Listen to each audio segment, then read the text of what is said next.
देश के पहले पीएम जवाहरलाल नेहरू की जयंती सभी ने मनाई और अपने अपने तरीके से उन्हें याद भी किया। देश में औद्योगिकीकरण, वैज्ञानिक सोच को बढ़ावा देने समेत कई ऐसे मसले रहे हैं जिसे लेकर जवाहरलाल नेहरू की हमेशा ही तारीफ की जाती रही। लेकिन कहते हैं एक सिक्के के दो पहलू होते हैं। वैसे ही कई ऐसे भी मुद्दे हैं जिसे लेकर जवाहरलाल नेहरू की गलतियों का भी जिक्र किया जाता है।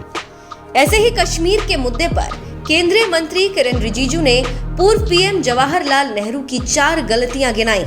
चलिए आपको भी बताते हैं इसके बारे में। इस बारे में किरेन रिजिजू ने न्यूज 18 के लिए लेख लिखा है। किरेन रिजिजू ने कश्मीर के मसले पर जवाहरलाल नेहरू की 4 गलतियां भी गिनाई हैं। क्या थी जवाहरलाल नेहरू की पहली गलती? किरेन रिजिजू लिखते हैं, 21 अक्टूबर 1947 को कश्मीर के तत्कालीन पीएम मेहर चंद महाजन को नेहरू ने लिखा था। इस मौके पर इंडियन यूनियन में कश्मीर के विलय को लेकर कोई ऐलान नहीं किया जा सकता। इन शब्दों से क्या पता चलता है कि कौन विलय के लिए आग्रह कर रहा था और किसने उसे खारिज किया था। रिजिजू आगे लिखते हैं, पाकिस्तान ने पहले ही 20 अक्टूबर 1947 को कश्मीर पर हमला कर दिया था, लेकिन नेहरू उसके अगले दिन एक पत्र में लिखते हैं कि कश्मीर सरकार को फिलहाल भारत के साथ प्रदेश के विलय की बात नहीं करनी चाहिए। क्या इस सबूत को खारिज किया जा सकता है? क्या थी जवाहरलाल नेहरू की दूसरी गलती? जवाहरलाल नेहरू का दूसरा ब्लंडर बताते हुए रिजिजू लिखते हैं, 25 नवंबर 1947 को संसद में नेहरू कहते हैं कि हम नहीं चाहते कि ये विलय सिर्फ ऊपरी स्तर के लोगों के द्वारा हो, इसकी बजाय ये गठजोड़ जनता की इच्छा के आधार पर होना चाहिए, इसलिए हम जल्दबाजी नहीं करना चाहते।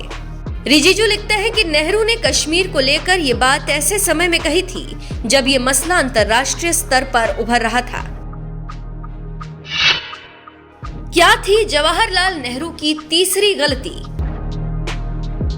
कश्मीर के ही मामले पर नेहरू की एक और गलती का जिक्र करते हुए रिजिजू लिखते हैं कि जून 1947 में लॉर्ड माउंटबेटन के कश्मीर दौरे से पहले नेहरू ने उनसे कहा था कि हरि सिंह जो चाहते हैं वो नहीं हो सकता। नेहरू ने अपने उस पत्र के 28वें पैरा में लिखा था, कश्मीर के लिए ये जरूरी होगा कि पहले भारत की संविधान सभा में वो ज्वाइन करें, इससे दोनों की मांगों को पूरा किया जा सकेगा और महाराजा की इच्छा भी पूरी होगी। इस तरह नेहरू जून 1947 में ही जान गए थे कि महाराजा की इच्छा क्या है। इसमें सिर्फ एक ही बाधा थी और वो था नेहरू का निजी एजेंडा। क्या थी जवाहरलाल नेहरू की चौथी गलती? चौथी गलती का जिक्र करते हुए रिजिजू लिखते हैं कि जुलाई में विलय की कोशिश को नेहरू ने झटका दे दिया था। यही नहीं, सितंबर 1947 को एक बार फिर से महाराजा हरि सिंह की ओर से कोशिश की गई थी।